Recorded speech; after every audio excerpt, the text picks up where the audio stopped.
오늘 이 어린이 주일을 맞이해서 같이 천국에 대해서 또 좀 나눠보려고 그래요. 오늘 말씀은 누가복음 8장 5절로 8절입니다.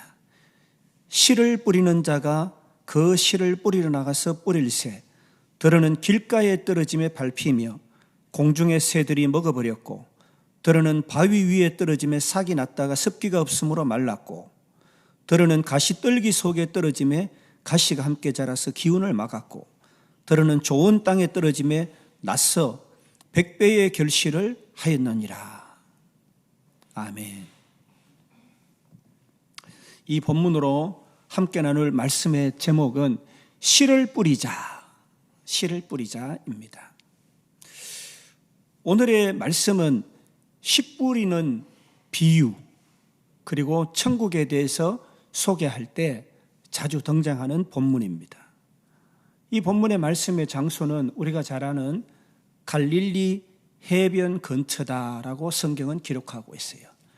갈릴리 해변은 워낙 큰 호수이기 때문에 마치 바다처럼 그렇게 넓은 곳이고 지금도 이스라엘의 사람들이 식수로 사용하는 수원지로 공급되고 있는 곳입니다. 성경에 보니까 수많은 군중이 모였다 그랬어요. 그런데 여러분 잘 아시다시피 그 당시에는 남성들만 숫자를 세웠기 때문에 실제로는 매우 많은 사람이 모였는 것을 알 수가 있습니다.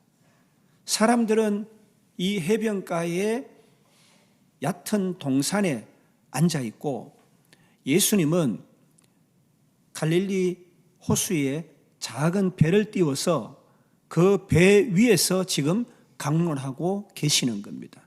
그래서 호숫가의 바람이 예수님의 음성을 실어서 거기에 군중들에게 전파를 하는 것이에요. 그러니까 군중들은 어떻게 해요? 자세히 들으면 다 들을 수 있었고 또 예수님이 비유로 말씀하시는 것을 통해서 그들이 더 실제적으로 그들의 체험, 일상과 접목해서 이 말씀을 들을 수가 있었습니다.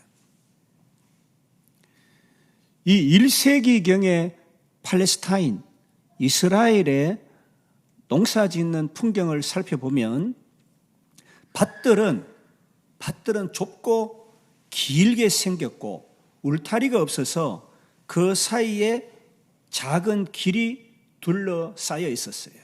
밭들은 길고 좁고 그 옆에는 길들이 있었어요. 씨를 뿌리는 농부들은 보통 이 자루나 바구니를 옆에 끼고 씨앗을 한 줌씩 이렇게 뿌렸어요. 이런 방법을 쓰거나 아니면은 나귀에다가 곡식의 씨앗을 실어가지고 그 자루의 끝에 구멍을 내서 나귀가 가는 길에 뿌려지도록 그렇게 농사를 지었어요.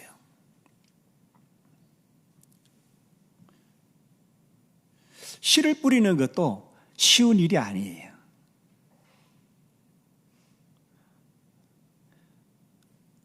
우리 교회 옥상에 제가 상추 또 그리고 파 그리고 토마토를 심었어요. 그런데 상추와 파는 씨앗을 뿌렸어요. 그런데 이것을 간격을 주고 잘 정성스럽게 뿌려야 되는데 그냥 흩뿌렸어요. 이렇게. 그랬더니 파가 다발로 엮여가지고 콩나물 시루같이 자랐어요. 그리고 상추도 붙어가지고 지금 떨어뜨리느라고 애를 먹고 있어요. 여러분 조만간 상추를 나눠주도록 하겠습니다. 이 씨 뿌리는 것은 매우 전문성이 필요한 것 같아요. 오늘 성경에 씨를 뿌리는 자가 등장합니다. 이것은 인자, 즉 씨를 뿌리는 사람은 예수님이다 이렇게 말씀하시고 이 씨는 하나님의 말씀이다. 복음이에요, 복음. 하나님의 말씀, 예수님이 복음을 뿌리시는 거예요. 하나님의 말씀을 뿌리시는 거예요. 그리고 우리가 읽은 4가지 땅이 나와요. 그 4가지 땅은 복음이 확산되는 세상, 4종류의 사람을 의미합니다. 그러니까 4종류의 사람의 마음을 얘기하기도 합니다. 좋은 씨는 풍성한 결실을 맺었던 씨앗, 그러니까 천국의 아들들을 얘기합니다. 천국의 시민권자들. 모두 좋은 결실을 맺는 것이 아니라라고 성경은 말씀하고 있어요. 좋은 밭에 뿌려진 씨처럼 말씀을 듣고 수십 배의 결실을 맺는 것과 같은 것이 천국이다라고 말씀하는 거예요. 그런데 오늘 말씀을 예수님이 뭐라고 말씀하세요? 비유로 말씀하신다 그랬잖아요. 근데 이 비유는 헬라어로 파라볼레, 파라와 볼레가 합성이 된 말인데 이것은 뭐냐 하면 한 사물을 설명하기 위해서 다른 사물을 나란히 두고 설명을 하고 표현하는 것을 말합니다. 천국의 신비, 천국이 어떤 것이다 라고 제자들에게 밝히 드러내기 위해서 예수님은 어떻게 해요? 제자들이 잘 알고 있는 씨 뿌리는 것에 대해서 비유를 들어서 하신 것입니다. 일상생활에서 접할 수 있는 것들을 비유로 많이 사용했기 때문에 일상생활을 하면서 그 비유의 요점을 제대로 깨닫기를 원하셨던 것입니다. 비유는 그래서 하늘의 의미를 가진 세상 이야기다 이렇게 말하기도 합니다. 예수님은 오늘 방금 우리가 읽은 씨 뿌리는 비유에서 토양의 종류를 4가지로 말합니다. 첫째는 길가입니다. 길가. 여러분 밭이 있고 밭과 밭 사이에는 길이 있잖아요. 이 길가는 밭들 사이로 지나가는 잘 다져진 작은 길을 말합니다. 이 길가의 특징은 쟁기질을 하지 않고 건조한 곳이기 때문에 매우 단단하다는 것입니다. 이곳에 씨가 뿌려지는 거예요. 이곳에 뿌려진 씨는 뿌리를 내릴 겨를이 없고 그대로 있다가 사람들이 지나가면서 사람들에 의해서 밟히거나 새들이 날아와서 먹이로 이 씨앗을 먹고는 합니다. 이것은 불신앙과 죄를 사랑하고 목이 곧고 뻣뻣하고 마음이 강팍하고 회개하기를 거부하고 성령을 거스르는 절망적인 상태를 말합니다. 절망적인 상태예요. 온갖 종류의 악을 행하고 지혜와 훈계를 멸시하고 마귀에게 나서 마귀의 욕심대로 행하는 자를 말합니다. 이 길가밭은 말씀을 오늘 씨가 뿌려졌잖아요. 그 말씀을 받기는 하지만 전혀 믿지 않는 사람들이 마귀의 영향이에요. 그러니까 이 길가에 뿌려진 씨앗은 어떻게 해요? 아무런 결실치 못하고 뿌리를 내리지도 못합니다. 두 번째 언급하신 토양은 바위예요. 그러니까 바위라는 것이 아니라 밭 밑에 안반을 얘기를 합니다. 그러니까 이 안반 위에는 뭐가 있어요? 흙이 있죠. 그죠? 흙이 있어요. 쟁기질을 하면은 쟁기질은 표면만 하기 때문에 이 안반까지 뚫질 않아요. 이것은 밭 아래 흙이 얇게 들펴 있는 안반을 말합니다. 이곳의 특징은 안반 때문에 수분이 충분히 공급되지 못한다는 것입니다. 이곳에 떨어진 씨는 싹스를 틔우지만 잘 자랄 것처럼 보이지만 보이는 순간 수분이 부족해서 곧 시들고 맙니다. 뿌리는 안반을 뚫고 내려갈 수가 없기 때문입니다. 시편 129편 6절에서 표현하고 있는 지붕 위에 난 풀과 같은 밭입니다. 이 유형은 이 바위 토양의 유형은 말씀을 받아들이고 또 확신하고 심지어 열정까지 보여줍니다. 그러나 그것은 거짓 회심이고 믿음도 일시적인 믿음은 보이지만 참 믿음은 아닙니다. 믿음이 비상적이고 진실하지 않고 결국은 믿음을 저버리는 것입니다. 마태복음 12장 33절에 그 열매로 그들을 아느니라 라고 말합니다.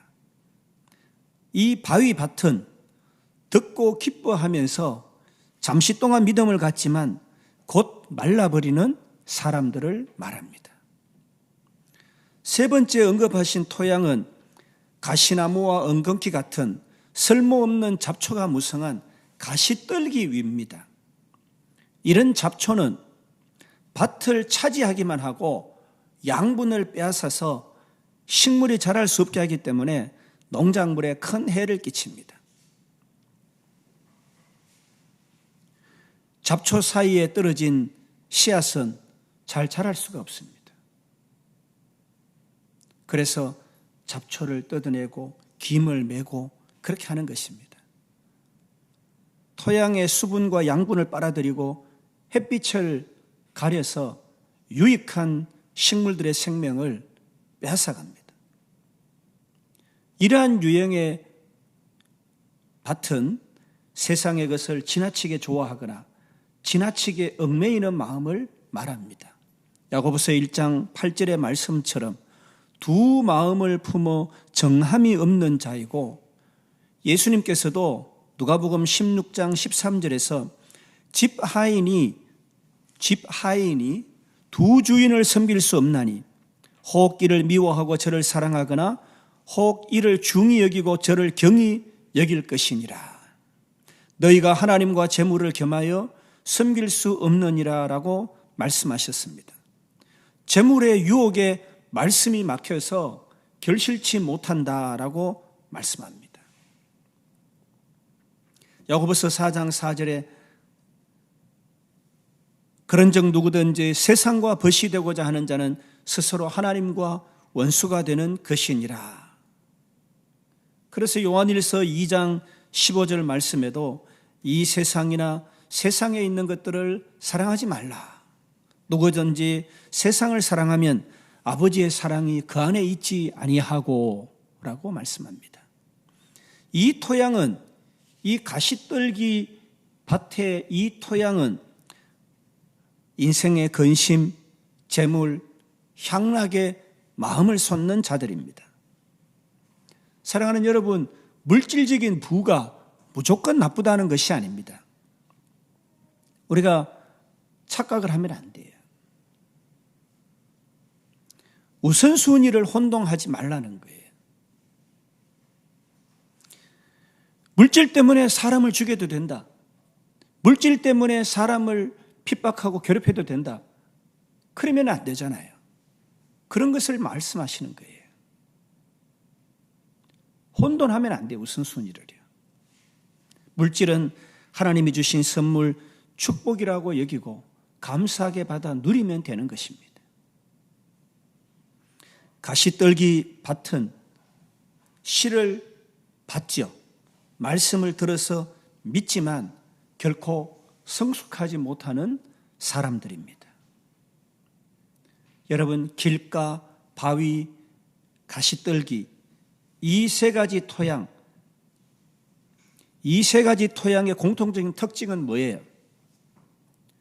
결실하지 못한다는 것입니다. 결실하지 못합니다. 그러나 마지막 토양은 옥토, 비옥한 땅입니다. 잘 일군 밭에 떨어진 씨앗은 건강하게 잘 자랍니다. 잡초도 없고 영양도, 수분도 충분합니다.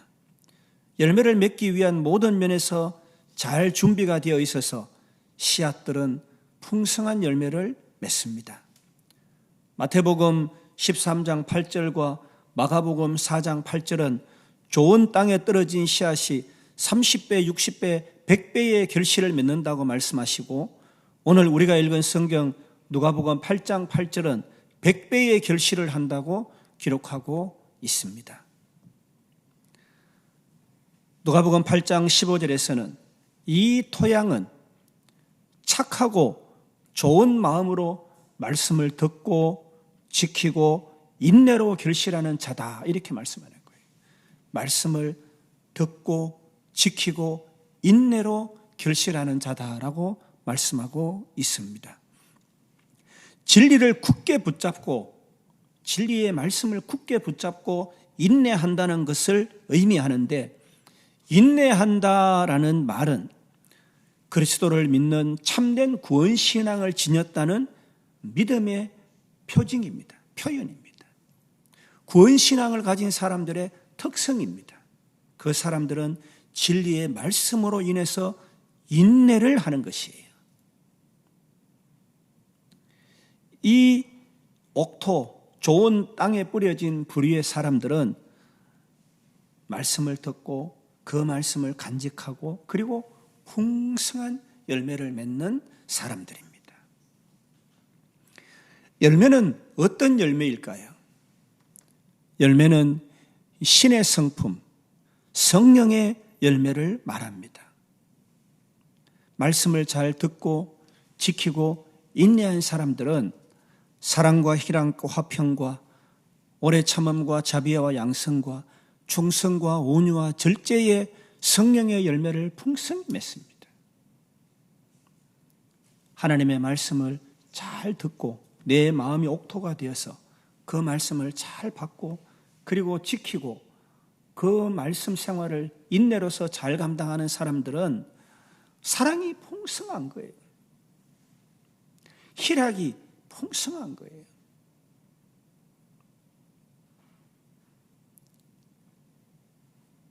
말씀을 잘 받아 깊이 뿌리를 내릴 수 있도록 우리는 깨끗한 마음밭을 가져야 합니다.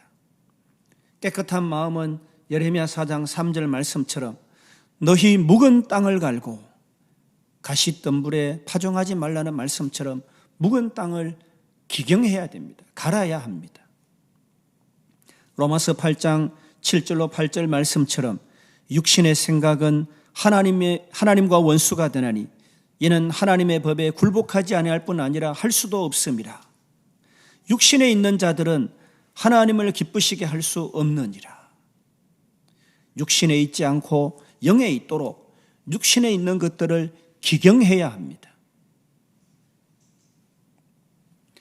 오늘 씨 뿌리는 비유의 말씀에는 우리가 세 가지를 알 수가 있는데, 첫 번째, 씨 뿌리는 자 한 사람이 등장하고 씨 뿌리는 방법에 대해서는 언급이 없어요. 씨 뿌리는 자가라고 표현하고 있지 이러이러한 기술로 씨를 뿌리라 이런 말씀은 없다는 겁니다. 두 번째, 씨앗의 종류나 질에 대해서도 언급이 없어요. 똑같은 씨앗이에요. 오직 세 번째로 토양에 관한 언급뿐이에요. 토양에 관한 언급뿐이에요. 씨앗은 순전한 하나님의 말씀, 복음을 나타냅니다. 씨 뿌리는 자는 하나님. 이제 우리들 입장에서는 말씀을 전하는 자입니다. 말씀을 전하는 자.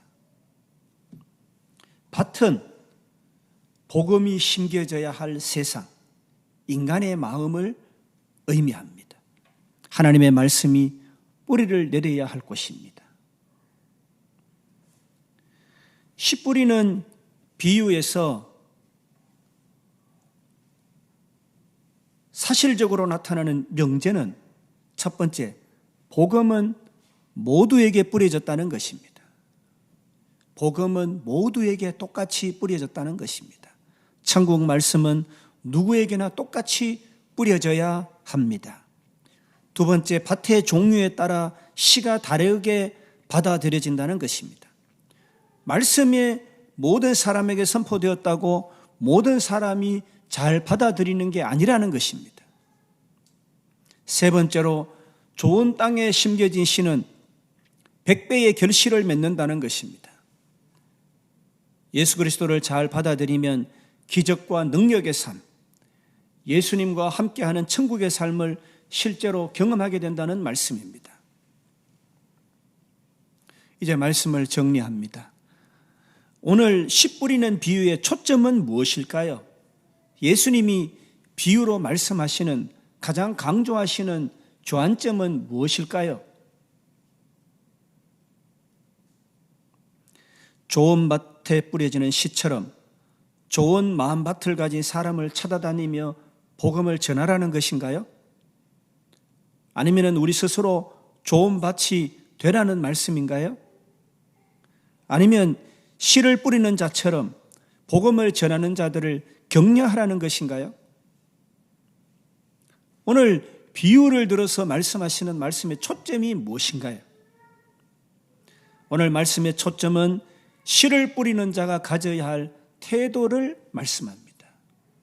씨를 뿌리는 자가 가져야 하는 태도.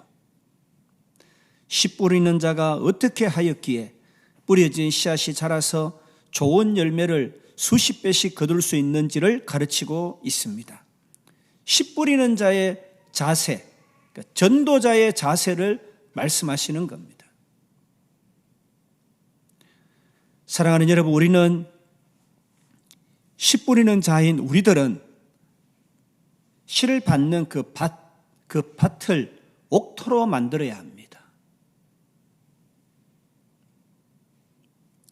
밭이 여러분 누구에게 말씀을 전하는데 말씀을 받는 사람이 수동적으로 씨를 받게 할 것이 아니라 말씀을 받는 자가 옥토가 되어서 씨를 받을 수 있도록 적극적으로 밭을 가꾸어서 옥토가 되도록 해야 합니다.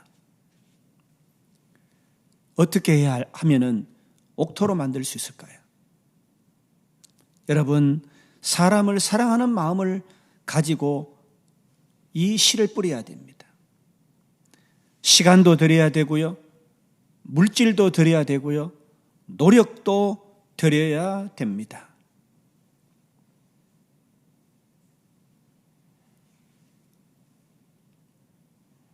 때로는 말씀을 거절하고 싫어하고 부인할 수도 있어요. 또는 말씀을 전함으로 시련을 경험할 수도 있어요. 그러나 우리는 씨 뿌리는 자가 되어서 이 씨를 받는 사람의 마음밭이 옥토가 될 수 있도록 믿음으로 끈기 있게 이 일을 감당해야 됩니다. 전심으로 사랑하는 마음으로 그 영혼을 불쌍히 여기면서 긍휼한 마음으로 그렇게 섬겨야 되는 것입니다.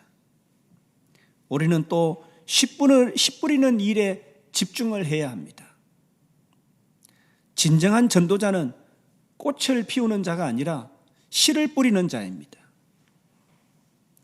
자라게 하시고 열매 맺게 하시는 분은 하나님이시기 때문에 우리는 때를 얻든지 못 얻든지 그 열매를 내가 거두든지 못 거두든지 열심히 씨를 뿌려야 합니다. 반드시 씨가 자라도록 하시는 분은 하나님이시고 그 하나님은 우리를 도구로 사용하셨다는 것을 기억해야 합니다. 우리가 성급하게 열매를 맺으려고 하면 안 됩니다. 그럴 때에는 나 자신이 드러나고 오히려 복음을 열매 맺는 것을 가릴 수가 있게 됩니다. 하나님의 일하심, 하나님의 개입하시고 사랑하시고 힘주시고 축복하심을 인정하고 영광을 하나님께 돌려야 합니다. 내가 한 것, 내 영광을 찾거나 만들면 안 됩니다. 전도할 수 있는 힘도 능력도 주신 하나님께 열매 맺는 기쁨을 돌려드려야 합니다. 나의 영광이 아니라 하나님이 하신 것이니 하나님이 영광을 받으셔야 됩니다. 사랑하는 여러분, 씨 뿌리는 비유를 통해서 씨 뿌리는 자의 자세에 대해서 씨를 뿌리는 우리는 밭을 옥토로 만들어야 하고 우리의 직분은 씨를 뿌리는 것이기 때문에 씨 뿌리는 일에만 집중해야 한다고 말씀하십니다. 그런데 한 가지 더 우리가 기억해야 할 것이 있는데, 그것은 천국은 가라지와 함께 자란다는 것입니다. 마태복음 13장 37절로 39절을 보니까 좋은 씨를 뿌리는 이는 인자요 밭은 세상이요 좋은 씨는 천국의 아들들이요 가라지는 악한 자의 아들들이요 가라지를 뿌리는 원수는 마귀요, 이렇게 말씀하고 있습니다. 좋은 열매 맺는 일을 방해하는 가라지가 있습니다. 이 가라지를 심는 세력은 사탄 마귀입니다. 우리는 이 사탄의 유혹과 방해에 넘어가서 씨를 뿌려야 하는 우리의 직분을 포기하면 안 됩니다. 마귀는 가라지를 밤에 몰래 뿌립니다. 마귀는 언제나 진리와 비슷한 것을 심습니다. 모방합니다. 그래서 이 마귀가 심은 가라지는 열매 맺을 때까지 구분이 잘 안 됩니다. 양의 가죽을 쓴 이리입니다. 그러나 방해하는 세력 때문에 열매를 맺지 못하는 법은 없습니다. 30배, 60배, 100배의 결실을 맺습니다. 날마다 천국은 자라는 것입니다. 왜냐하면 예수님이 마귀를 이기셨기 때문에 예수님과 함께 하는 한 우리는 반드시 열매를 맺게 되는 것입니다.